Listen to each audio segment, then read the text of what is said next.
Chapter 1. Another body drained of blood. Another set of those damn markings. What am I missing? Isabella Santos squinted at the autopsy photos, her eyes burning from 19 straight hours of concentration. The scent of stale coffee and desperation hung in the air. Her own personal perfume after 3 days of minimal sleep. Her mouth tasted of bitter coffee grounds and the mint gum she'd been chewing to stay alert. The flavor long since faded to nothing. The fluorescent lights of the Atlanta District Attorney's office flickered with a sickly buzz, casting intermittent shadows across the case files splayed before her.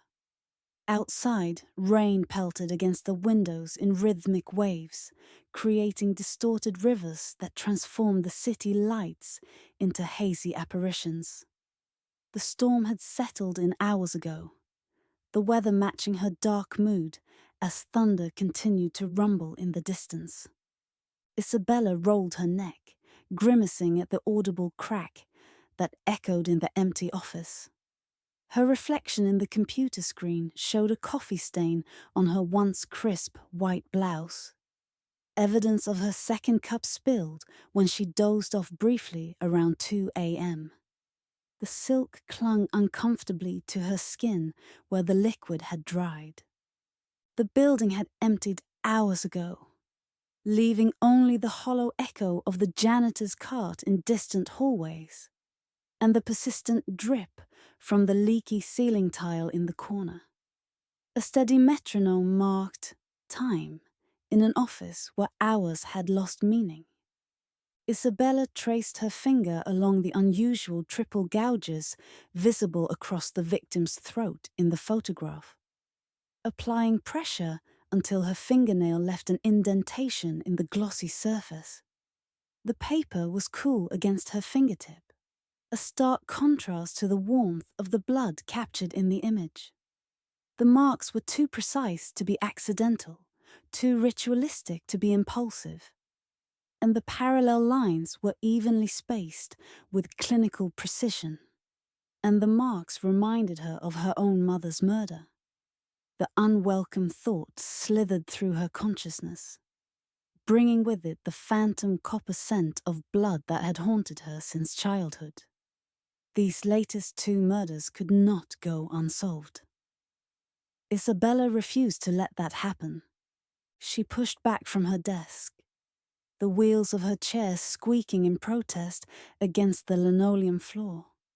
She stood abruptly, as if to physically distance herself from the memory of her mother's case file. Photos she'd memorized at 13. Luisa Santos was found with her throat slashed in an alley behind their apartment building. The case was still open after 19 years, the file growing thinner each year as leads dried up like drops of blood on hot pavement.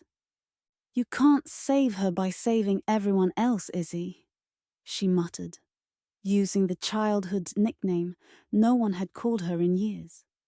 Her whispered words hung in the stagnant office air, seeming to absorb into the walls that had witnessed countless late nights. The sound of approaching footsteps broke her concentration. Squeaky rubber soles against the recently mopped floor created a distinct rhythm she recognized immediately.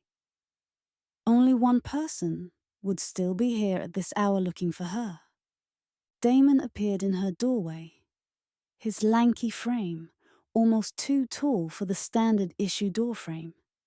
He had to duck slightly to enter, a habitual movement he performed without thinking.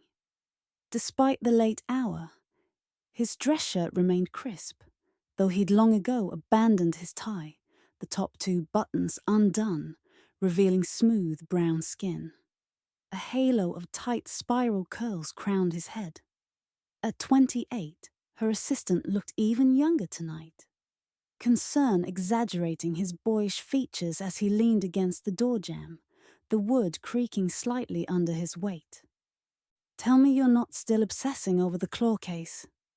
He didn't phrase it as a question, already knowing the answer. His voice carried that distinctive Atlanta cadence, the soft vowels contrasting with Isabella's crisper pronunciation, a remnant of her Wells League education. Isabella straightened her posture. The motion sent a dull ache down her spine, muscles protesting hours spent in the same position. I need something concrete on these markings. Damon stepped into her office, the smell of fresh rain on his jacket mingling with his smoky cologne. He placed a fresh coffee on her desk. Black, no sugar, dash of cinnamon. Precisely as she took it.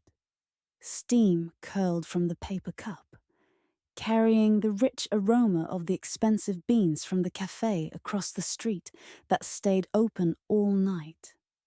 The small gesture of knowing her so well made her throat tighten unexpectedly.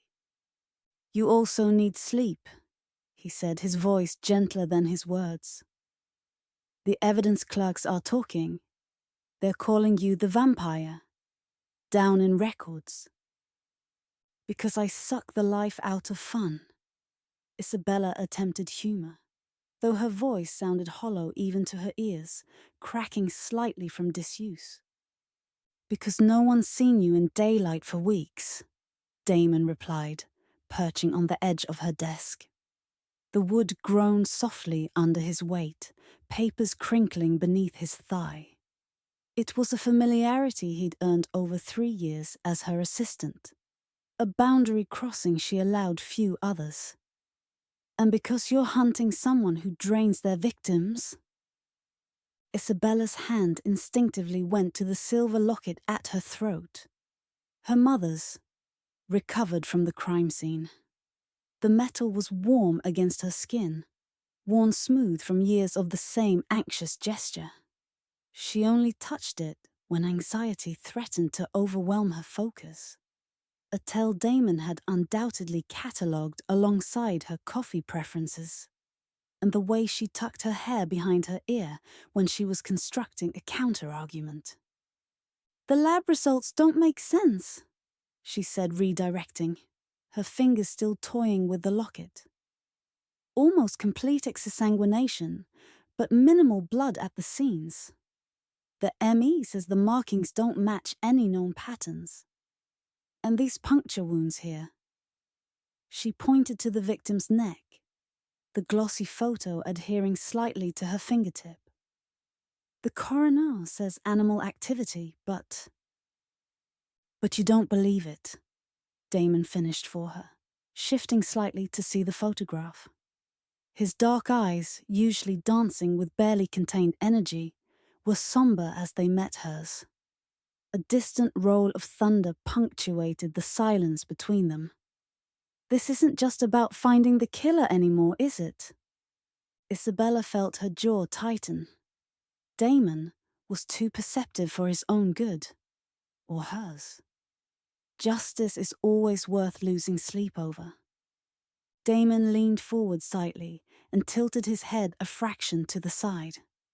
The gesture was subtle but deliberate, reminiscent of a chess player who'd just spotted a particularly concerning move from his opponent. "Justice and vengeance look pretty similar at 3 a.m., boss." There was no judgment in his tone. His only concern was his words hanging in the stale air between them, like the dust motes visible in the harsh fluorescent lighting.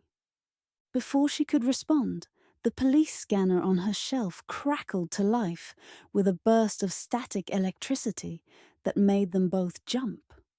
A habit she'd never broken from her days in the public defender's office, needing to know what came through before the prosecution did. The electronic voice cut through the room's silence like a knife. "All units. We have a 1054 at Piedmont Park, East Entrance. The victim matches the MO from the Duncan and Morales cases. I repeat, matching ritualistic markings observed by first responder." Isabella and Damon locked eyes, the same understanding passing between them.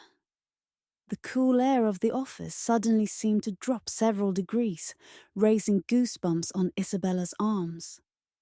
"Call Harper," she said, pulling her blazer from the back of her chair, the fabric making a soft whisking sound as it slid across the leather. "Tell him I'm coming to the scene." "Isabella," Damon started, the 3 syllables of her name heavy with meaning. "This isn't just another case. You look like you haven't slept in days." His eyes tracked the slight tremor in her hands as she gathered her files, the paper rustling loudly in the quiet room. "If I'm right, and this is the same killer," she said, her voice dropping to a whisper, "no one working on the case is going to sleep until we've caught them." The mist swirled ankle-deep across Piedmont Park, the morning dew mixing with blood to create a sickly sheen in the grass.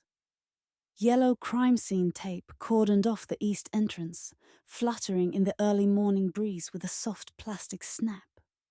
Behind it, a small army of police personnel moved with practiced precision, photographing, measuring, and collecting. Their hushed voices and the metallic clicks of equipment blended into an uneasy rhythm. Isabella ducked under the tape, flashing her DA badge at the uniformed officer who started to object. The plastic material was damp against her fingers, the yellow vibrant against the muted greys and greens of the early morning landscape. Her sensible heels sank slightly into the soft earth as she approached the central hub of activity, making a wet sucking sound with each step. The rain had stopped, but the air remained heavy with the moisture, causing her dark curls to frizz around her face. The scent of wet earth mingled with the coppery tang of blood, and the clinical smell of latex gloves and evidence bags. She'd attempted to freshen up in the office bathroom before arriving, changing into the spare blouse she kept in her desk drawer, the fabric stiff with the industrial starch from the dry cleaner. But she knew she still looked like someone running on caffeine and determination rather than sleep. Detective James Harper stood over the body, his imposing frame blocking her initial view. At 43, Harper had the weathered look of someone who'd seen too much, but still somehow cared. His trench coat, a cliché he embraced rather than avoided, was spotted with rain, dark patches against the tan fabric, and his salt and pepper hair needed a trim, curling slightly against his collar. Without turning, he spoke as she approached, her presence announced by the squelch of her footsteps on the wet grass. "Figured you'd beat the morning traffic." His voice had the rough texture of decades of cigarettes, though he'd quit 5 years ago, the words scraping against his vocal cords like sandpaper. Scanner caught the call. Matching MO. Isabella stopped beside him, finally allowing herself to look down. The early morning chill seeped through her thin blazer and raised goosebumps on her arms. The victim lay spread-eagled on her back, a young woman perhaps in her early 20s. Dark hair fanned out like a macabre halo against the deep green grass. Her skin, visible beneath the torn fabric of what had once been a black dress, now had the grey-white pallor of alabaster, not just pale, but drained with blue veins standing out in stark relief. Her eyes stared unseeing at the lightening sky, deep green dulled by death, still holding a hint of terror. Across her throat, 3 parallel gashes, each approximately 4 inches long, carved with surgical precision, the edges clean rather than jagged. Isabella's stomach clenched, the coffee in her system souring, but her expression remained neutral. 7 years as a prosecutor had taught her to compartmentalize. The metallic scent of blood was faint. Too faint for the severity of the wounds. She crouched down, careful to keep her balance in the damp grass, the moisture immediately seeping through the thin fabric of her skirt at the knee. Same markings, she said, not needing confirmation. Same blood presentation. Up close, the victim's face revealed the remnants of carefully applied makeup, now smudged around the eyes. A night out that had ended in unimaginable horror. Or lack thereof, Harper grunted, squatting beside her with less grace, his knees audibly popping like small-caliber gunshots in the quiet morning. His coat brushed against the wet grass, adding another stain to its collection. Me says almost total exsanguination, just like the other two. And minimal blood at the scene. Isabella's eyes scanned the ground. Unlike typical exsanguination victims, the area around the body showed only slight discoloration, a few drops spattering the grass blades nearby. Not nearly enough to account for the 5 liters of blood missing from the victim. The inconsistency prickled at her senses, like an itch she couldn't scratch. Time of death? Preliminary puts it between midnight and 3 a.m. Harper's eyes. The washed-out blue of faded denim studied her face rather than her body. His breath smelled of coffee and the cinnamon gum he chewed to stave off cigarette cravings, puffing small clouds in the cool morning air. You look like hell, Santos. Thanks for the professional assessment. Isabella continued her examination, ignoring his concern. A few years back, just after he'd lost his partner, she'd made the mistake of sleeping with Harper for a short period. The decision to break off their entanglement had been mutual, but it could still sometimes be awkward between them when one of them drifted too close to the personal. The chill of the grass had seeped through Isabella's clothes, adding to the bone-deep cold that seemed to have taken residence in her body over the past several nights of minimal sleep. Any ID? Elise Carson, 24. Art sales consultant at a local art gallery. Roommate reported her missing when she didn't come home after an opening night exhibition. Harper ran a hand through his hair, his wedding ring catching the early light. A marriage she knew had ended 5 years ago, but he kept the ring as a barrier against workplace complications. The gold band was worn thin on one side, a physical manifestation of his reluctance to let go fully. 3 victims, same MO, 3 weeks apart. We've got ourselves a pattern. Isabella stood, her knees protesting after hours at her desk. Dew had soaked through her skirt, the wet fabric clinging uncomfortably to her skin. We've got ourselves a ritual. Harper's eyebrow raised slightly, the wrinkles around his eyes deepening. Ritual? That's a leap. Is it? She gestured to the body, her hand sweeping through the mist that still hovered above the ground. The marks on her throat are identical to the other 2 cases. Not similar, Harper. Identical. The depth, the spacing, the angle. This isn't rage or convenience. This is a ceremony. The detective's posture stiffened, almost imperceptibly, his coat creaking with the movement.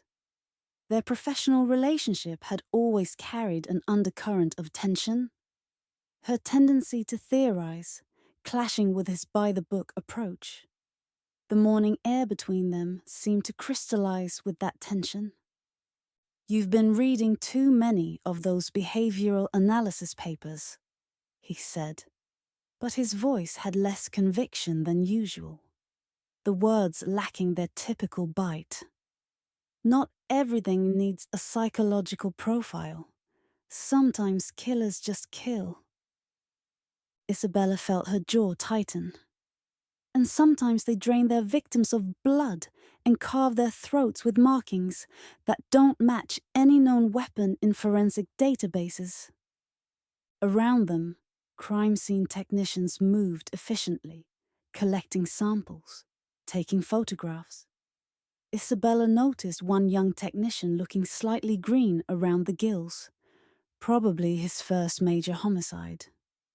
The city had been experiencing a relative lull in violent crime before these murders, and the summer heat, which usually brought a spike in aggression, was still weeks away. The post-mortem findings on the other two showed something else, Isabella continued, lowering her voice to prevent it carrying to the evidence technicians kneeling nearby. The words emerged as vapor in the cool morning air. Saliva traces around the wound edges. Non-human. Harper's eyes narrowed, crow's feet deepening. That wasn't in the official report. His voice had dropped to match hers. Doctor, Wells called me directly. The lab initially flagged it as contamination, but she reran it. Results were inconclusive, but not human and not a common animal. The memory of Wells's confused voice over the phone still disturbed her. The medical examiner's usual clinical certainty absent. And you didn't think to share this information with the detective assigned to the case. Harper's voice had dropped an octave, a warning sign she recognized, like distant thunder before a storm. His breath came faster, visible puffs in the cool air. Isabella met his gaze directly, refusing to be intimidated by his physical advantage as he loomed over her. I'm telling you now.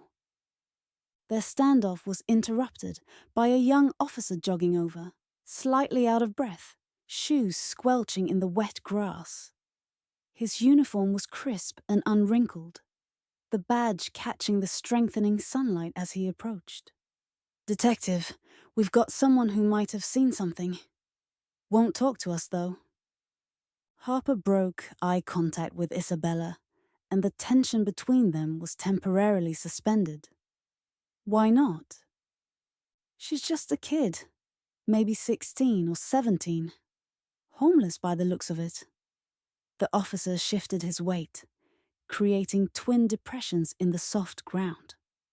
Says she'll only talk to the lady DA. Said she saw you on the news last month. Isabella and Harper exchanged glances, momentary animosity set aside in the face of a potential lead. The air between them lost its electric charge, replaced by professional interest. Where is she? Isabella asked, already scanning the perimeter of the scene. The officer pointed to a cluster of trees, about 30 yards away, their leaves still dripping from the night's rain. Over there. Won't come any closer to the scene. Nearly bolted when the patrol car's spotlight hit her. Smells like she hasn't seen a shower in weeks. Harper gave a curt nod, his chin tucking briefly to his chest. Go. I'll finish up here and meet you at the station. His coat rustled with the slight movement of his shoulders, water droplets falling from the hem. Isabella started toward the trees, then paused, looking back at Harper. The increasing daylight highlighted the fatigue etched into his face, making him look older than his years. I want to be in the room for the autopsy. Something in her tone must have conveyed her personal stake, because Harper simply nodded, his expression softening slightly, the hard lines around his mouth relaxing. I'll tell Wells to call you.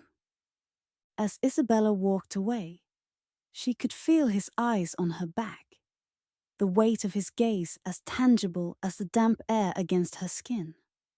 Possibly having had a change of heart, Harper had asked her to dinner twice over the past year. She'd declined both times, citing ethical considerations about working together. The truth was more complicated. Her work consumed her, leaving little room for personal entanglements. The trees cast long shadows in the morning light, and the sun finally broke through the cloud cover to cast dappled patterns on the ground. As Isabella approached, the scent of wet bark and vegetation grew stronger, earthy and alive, in contrast to the death scene behind her.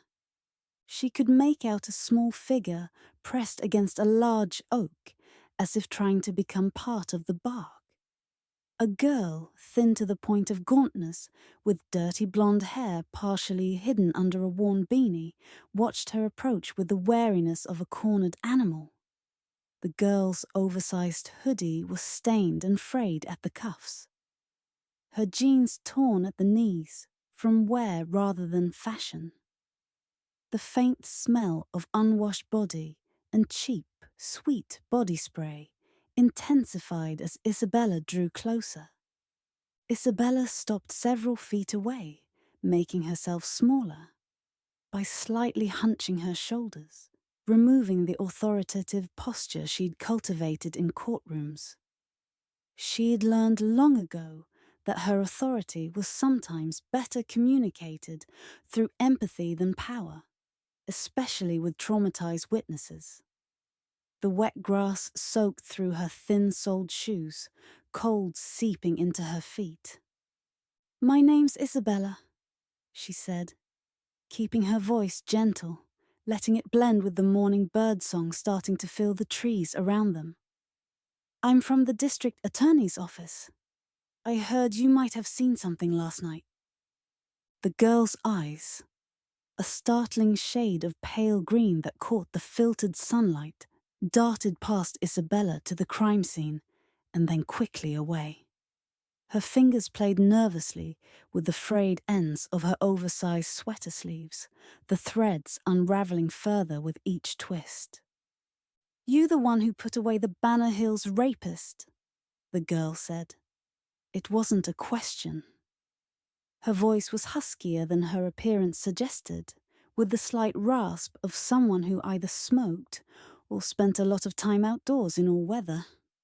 Isabella nodded, a curl falling across her forehead with the motion.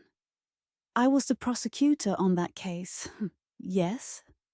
The conviction had come after 3 grueling weeks of trial, the defense attempting to discredit the homeless witnesses who'd been the rapist's first victims. He was grabbing girls from the shelter on Peachtree. Cops didn't care until he took that college girl. Her statement had no accusation, just a flat observation of reality delivered in monotone. The girl's fingers never stopped moving, twisting the threads of her sleeve into tiny ropes. "I care," Isabella said simply, the words hanging between them like a bridge. "About all victims." The morning breeze rustled the leaves above them, creating a gentle shushing sound, nature's reminder of discretion. The girl studied her for a long moment, sizing her up.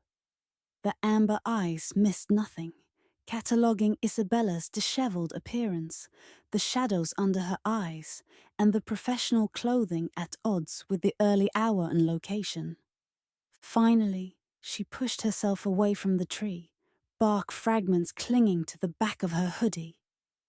Not here. Too many cops. Too many eyes. Her gaze flickered meaningfully to the gathering of onlookers being held back by the police tape, some already holding up phones to capture video. Isabella considered her options, weighing protocol against practicality. The morning sun had fully emerged, burning off the mist and promising heat later in the day.